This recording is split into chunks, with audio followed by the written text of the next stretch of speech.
that. I respect that. But I want to know, did he ever tell you that? Did he ever tell you?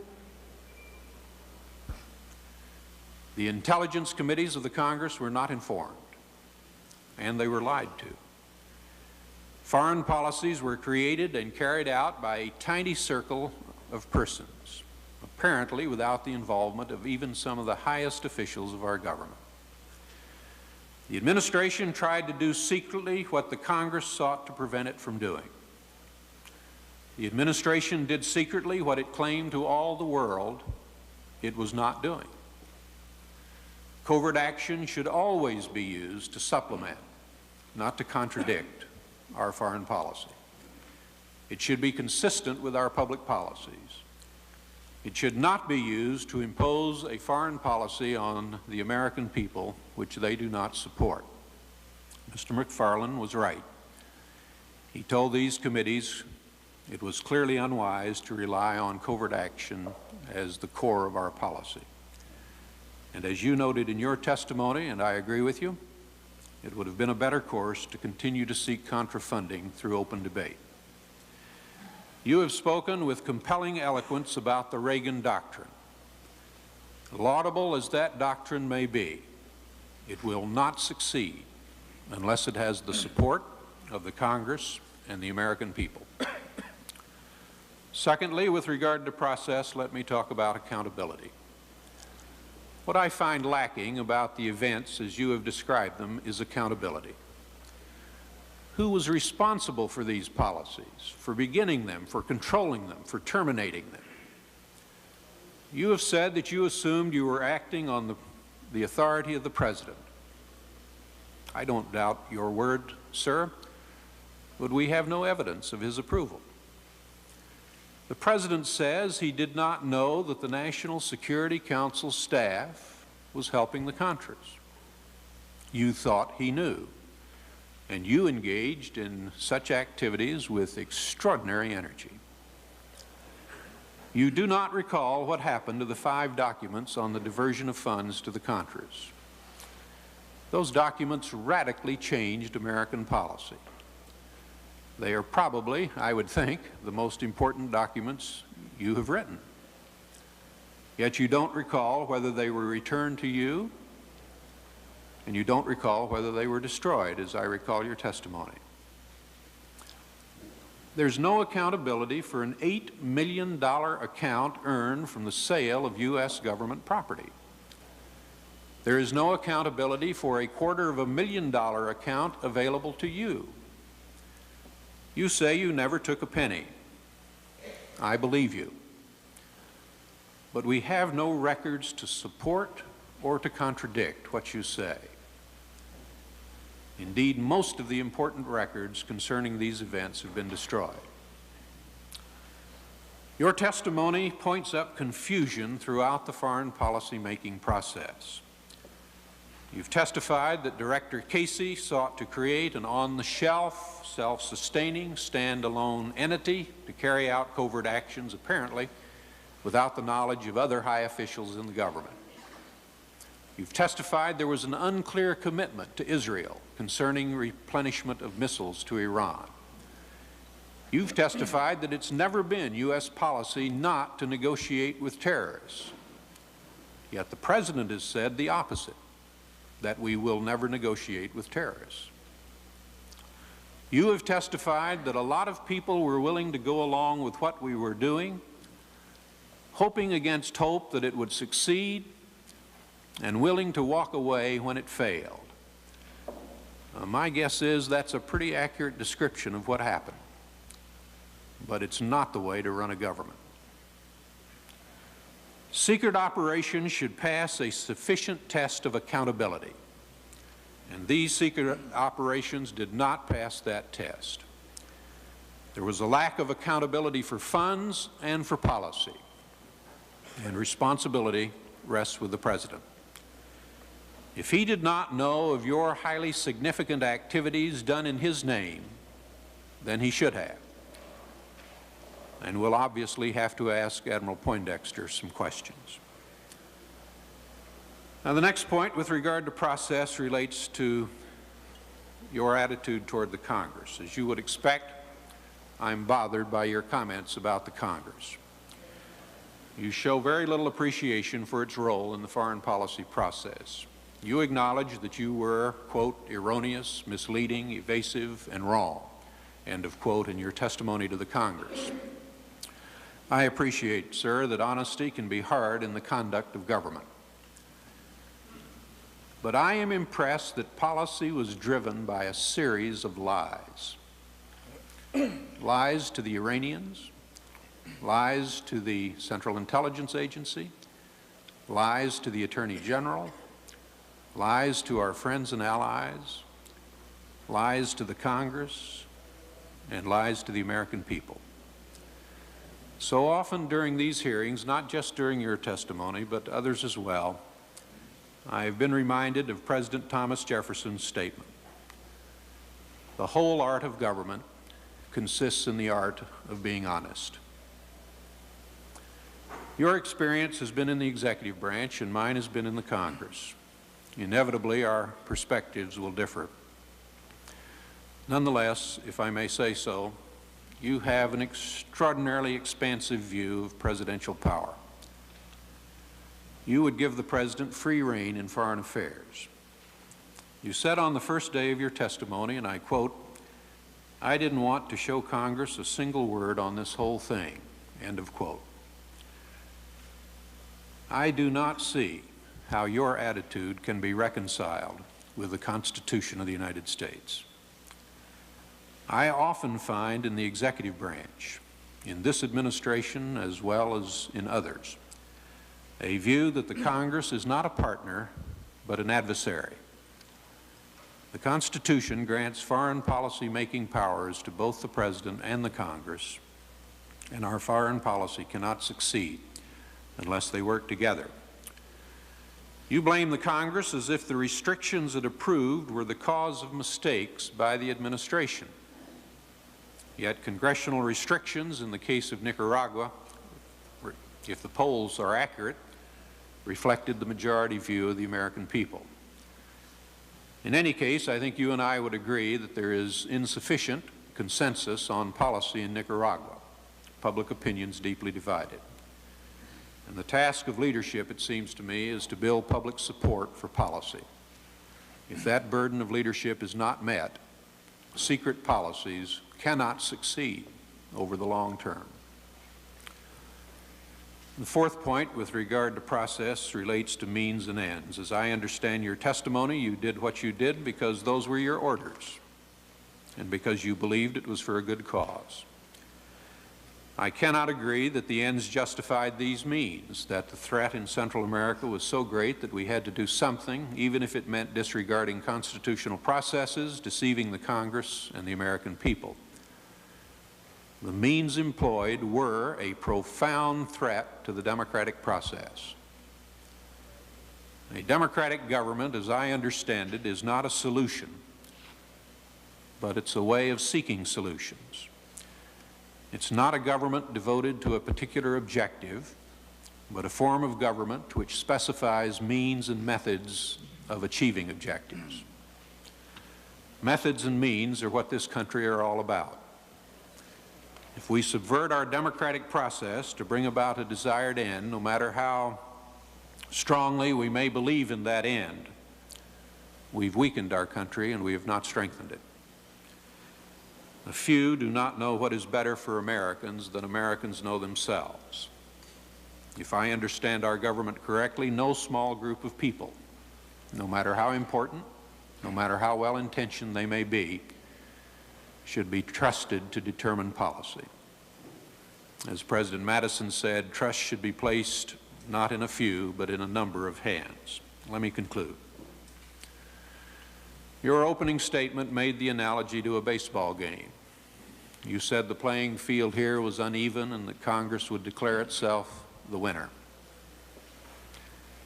I understand your sentiments, but may I suggest that we are not engaged in a game with winners and losers. That approach, if I may say so, is self-serving and ultimately self-defeating. We all lost. The interests of the United States have been damaged by what happened.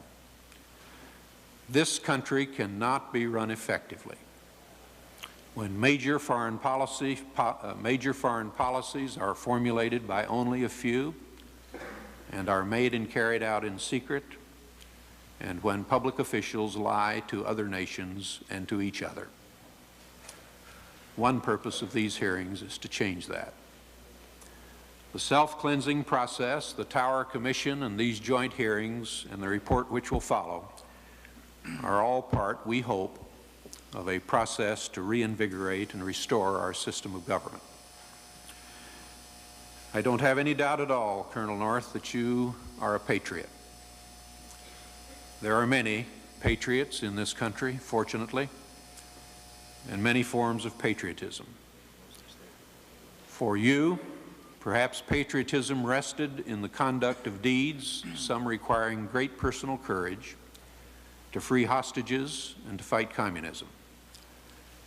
And those of us who pursue public service with less risk to our physical well-being admire such courage. But there's another form of patriotism which is unique to democracy. It resides in those who have a deep respect for the rule of law and faith in America's democratic traditions. To uphold our Constitution requires not the exceptional efforts of the few, but the confidence and the trust and the work of the many.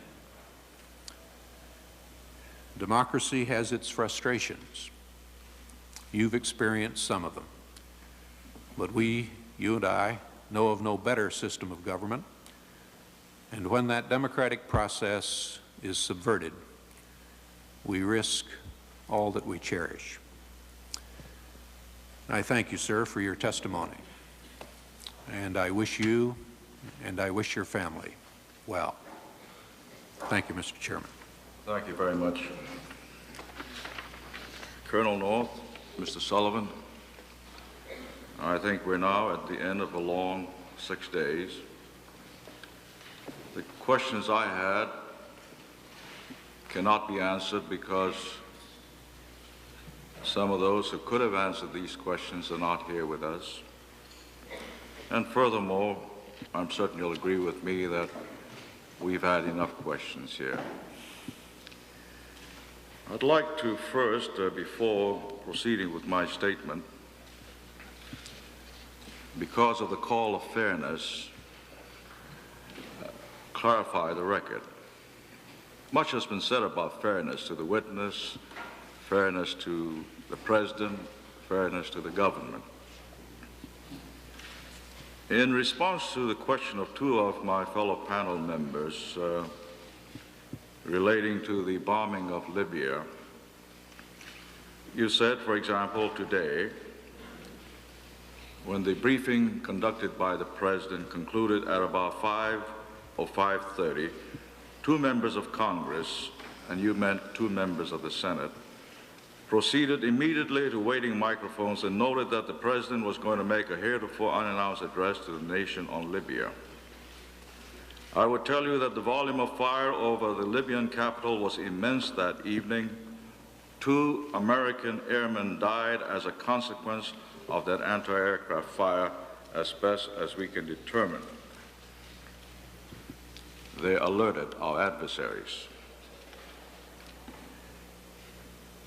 When the response was first made a few days ago, I checked with the senior officials of the Senate and looked into the record. First, when the briefing was concluded, these two members did not stop at the bank of microphones near the White House. They immediately left and returned to the Senate. There they were confronted by members of the press. One leader responded, "No comment." The other said, "You should ask the President the question. He might have something to say tonight at 9. The 18 U.S. F-111s left Britain on Monday, April the 14th at 12:13 p.m. The briefing began at 4 o'clock, and the bombs fell at 7. However, a week before the bombing, CBS Evening News had this to say: top U.S. officials acknowledge that detailed military contingency plans for retaliation already exist. Said one source, they involve 5 targets in Libya. On the same day, the Wall Street Journal had this to say: U.S. officials are putting out the word that they are laying the groundwork for possible retaliatory actions against Libya for its suspected involvement in the bombing of a West Berlin discotheque. Then the next day, Tuesday, April 8th, the Wall Street Journal again: Reagan and his advisors are united in wanting to respond militarily against Gaddafi, but haven't agreed on a time or place to strike back, a senior administration official said. On the same day, CBS Evening News: 48 hours after the bombing in West Berlin, the Reagan administration had reached a consensus for military retaliation against Libya. On Wednesday, April 9th, CBS Evening News: according to a highly placed source, President Reagan has approved another possible military strike against Libya. The White House denied rumors today that a military response was already underway, but a well-placed intelligence source said that a military response has been approved. That same evening, ABC World News Tonight: the understanding now is that a strike against Libya is in the works. If it comes to that, seldom will U.S. military action have been so widely and publicly advertised in advance. Thursday, April 10th, we're getting closer to the day. NBC Today show: administration officials say that intense planning is underway for retaliation against Libya. On the same day, the New York Times: an administration official said the Libyan military sites are the prime options under consideration for retaliation, and that among the key possibilities are Libyan air bases near the coast. The official said that coastal electronic listening posts, including early warning radar sites, as well as units that pick up airplane and ship traffic, are also key targets, and as we know, they were the targets. On Friday, April 11th, NBC Today showed the goal is to strike as many targets as possible as close to the coast to reduce the danger to American aircraft. Saturday, April 12th, New York Times: administration officials speculated that the Walter Strip placed in abeyance, at least for the moment, a retaliatory strike against Libya, but officials declined to rule out a raid even in the next 48 hours. Associated Press: the British Mail on Sunday said Mrs. Thatcher had, quote, cleared the way for President Reagan to use British bases to launch a massive new air attack on Libya. Another AP: Italian Premier Bettino Craxi told reporters Saturday, April 12th in Milan, I don't believe there will be a military intervention there before Monday. Same evening, NBC Nightly News: by Monday, the diplomatic lobbying tool will be complete, and administration sources indicate that means a strike could come as early as Tuesday. Washington Post: after consulting conservative Prime Minister Jacques Chirac by telephone, Mitterrand decided to reject the U.S. request for overflight rights, and the French refusal was communicated to Washington the following morning, Saturday, April 12th. And the day before the bombing, NBC Nightly News: administration officials say the president is moving towards a decision about whether to make a retaliatory strike against Libya, and White House officials confirm the president will have a special national security meeting tomorrow to evaluate the situation. Today, the president conferred with Vice President Bush and Secretary of State Schultz, both of whom are believed to favor a military strike. Noticeably absent from the Camp David meeting was Defense Secretary Weinberger, who is believed to oppose such action. I think it is grossly unfair to suggest that 2 American lives were lost because one leader said no comment and the other said, I believe you should ask the president. He may have something to say tonight at 9.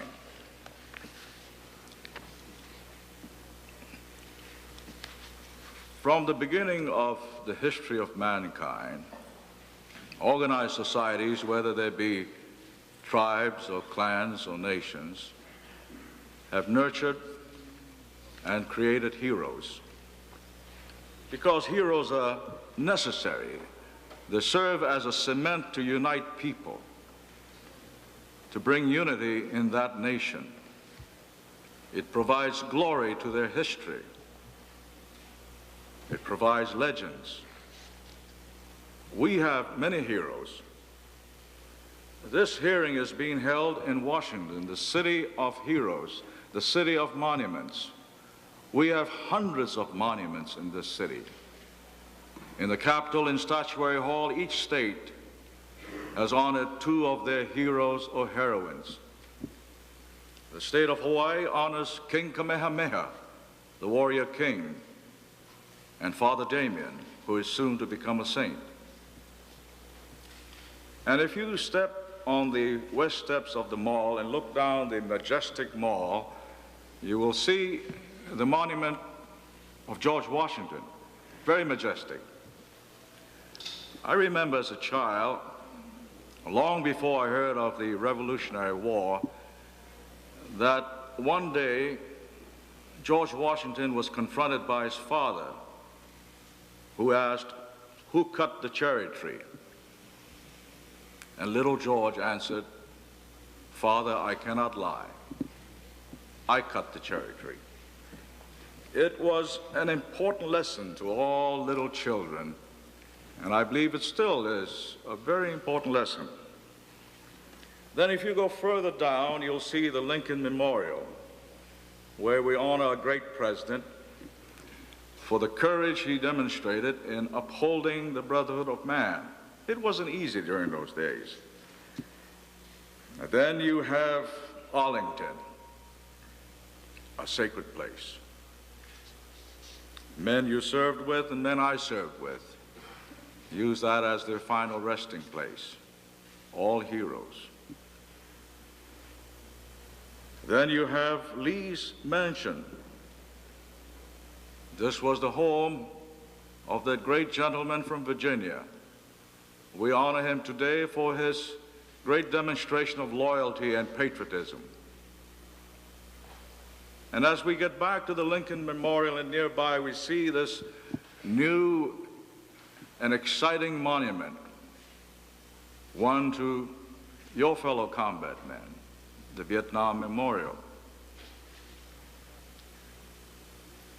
I believe during the past week, we have participated in creating and developing, very likely, a new American hero.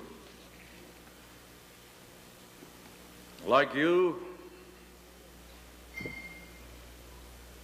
who as one has felt the burning sting of bullet and shrapnel and heard the unforgettable and frightening sounds of incoming shells, I salute you, sir, as a fellow combat man. And the rows of ribbons that you have on your chest will forever remind us of your courageous service and your willingness, your patriotic willingness to risk your life and your limb.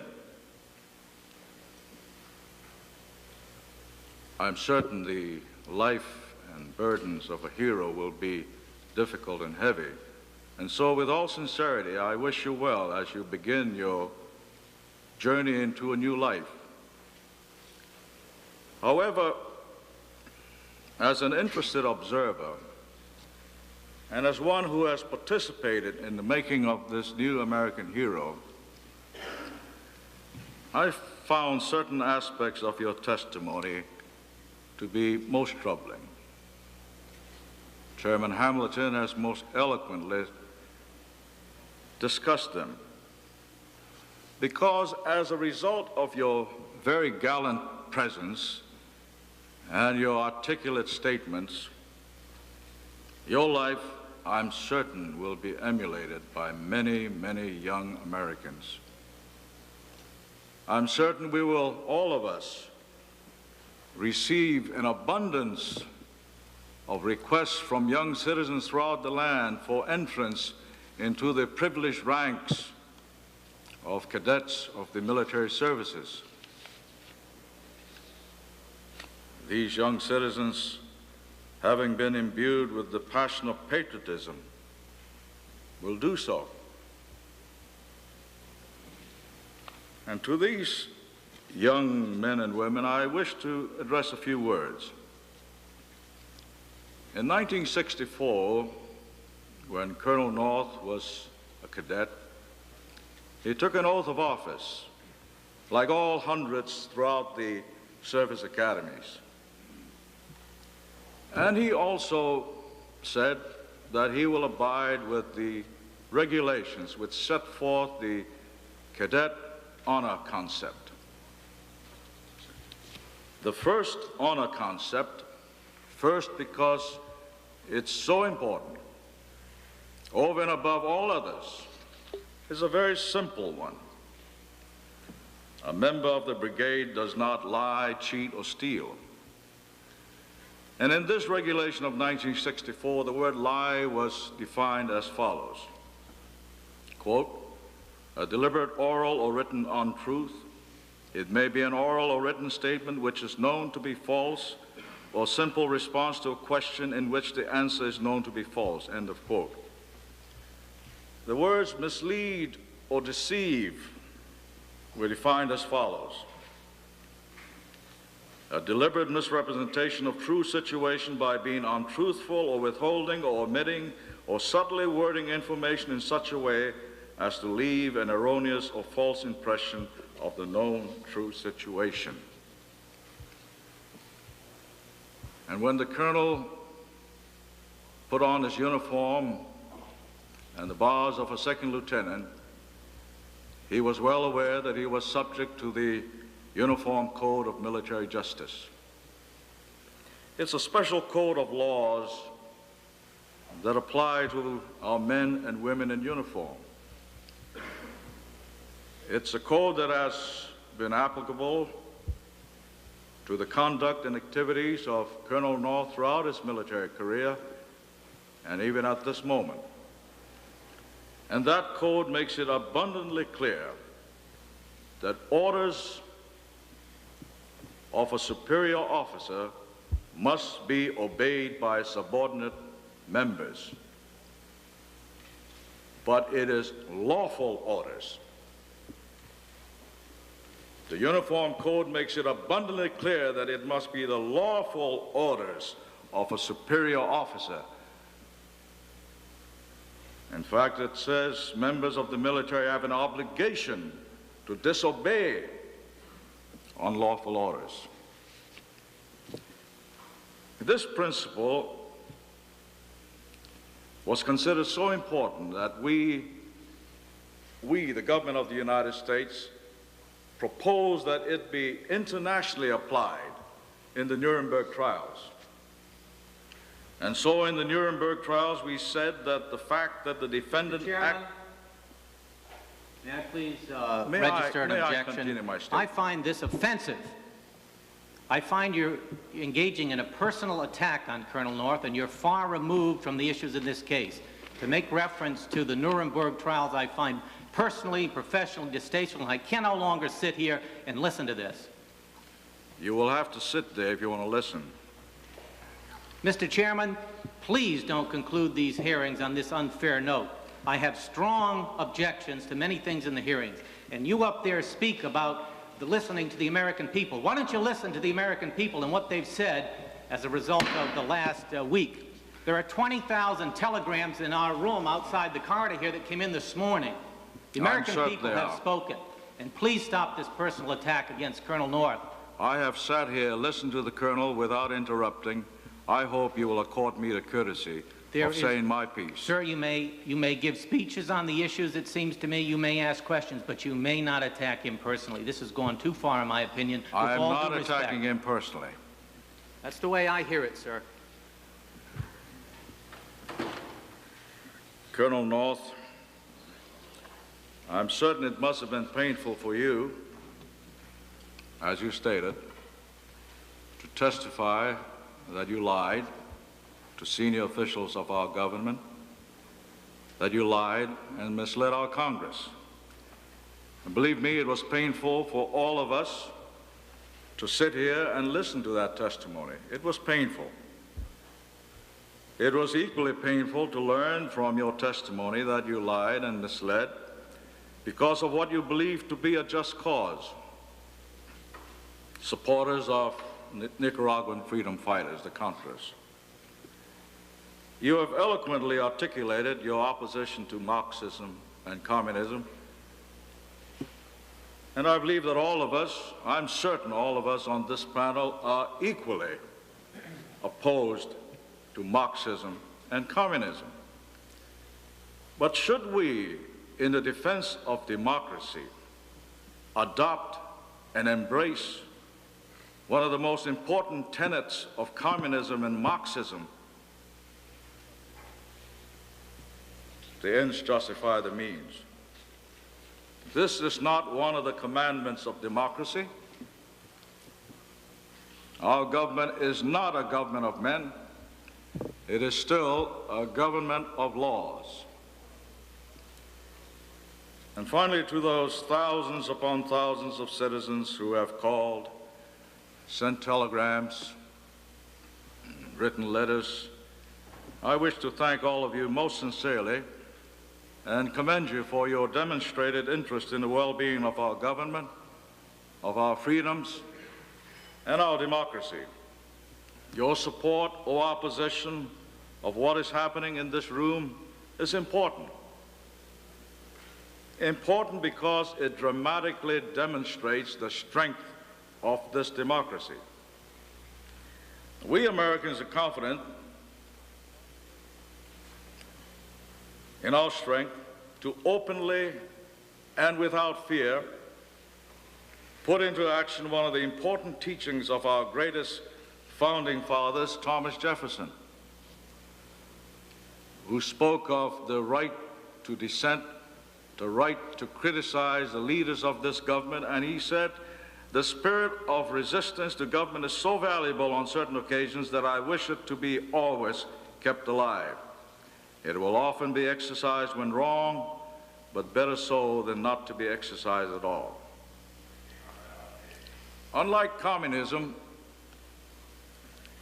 in a democracy such as ours, we are not afraid to wash our dirty linen in public. We're not afraid to let the world know that we do have failures and we do have shortcomings.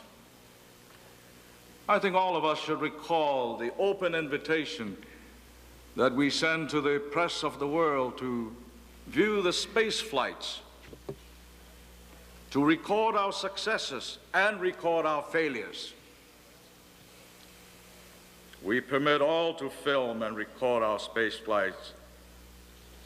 We don't, after the fact, let the world know only of our successes. And I think we should recall that we did not prohibit any member of the world press to film and record one of the bloodiest chapters of our domestic history, the demonstration and riots in the civil rights period. This was not easy to let the world know that we had police dogs and police officers with whips and clubs denying fellow citizens their rights. But I've always felt that as long as we daily reaffirm our belief in and support of our Constitution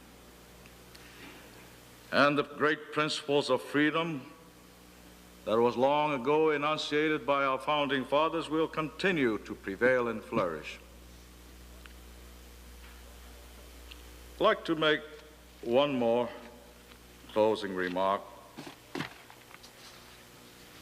Throughout the past 10 days, many of my colleagues on this panel, in opening their questions to the Colonel, prefaced their remarks by saying, "Colonel, I'm certain you know that I voted for aid to the Contras." Ladies and gentlemen, and Colonel North, I voted against aid to the Contras. I did so not as a communist. I did so not as an agent of the KGB. I did so upon information that I gathered as a member of the Bipartisan Commission on Central America, based upon information that I gathered as chairman of the Foreign Operations Committee, based upon information that I gathered as a senior member of the Defense Subcommittee, and based upon information that I gathered as chairman and member of the Senate Intelligence Committee. I voted against aid to the Contras. It wasn't easy to vote against your commander-in-chief. It's not easy to stand before my colleagues and find yourself in disagreement, but that is the nature of democracy. I did so because I was firmly convinced that to follow the path or the course that was laid down by the Reagan proposal would certainly and inevitably lead to a point where young men and women of the United States would have to be sent into the conflict. And Colonel, I'm certain, having experienced warfare, that is not what we want our young people to go through again. You have lost many friends, and their names now are engraved on the black marble. I have lost many friends who are buried throughout this land. I know that the path of diplomacy is frustrating, at times angering, but I would think that we should give it a chance. If it means that with some patience we could save even one life. And so that is why I wish my colleagues to know that I voted against aid to the Nicaraguan freedom fighters. This has been a long day. I know that all of us are desirous of a rest. Colonel North, with all sincerity, I thank you for your assistance these past 6 days. You have been most cordial, and your presence here should make your fellow officers very proud of the way you have presented yourself. And to your lady, I wish her the best. She has sat there throughout these days with patience and grace. You have a fine lady. The panel will stand in recess for 10 minutes.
Thank you.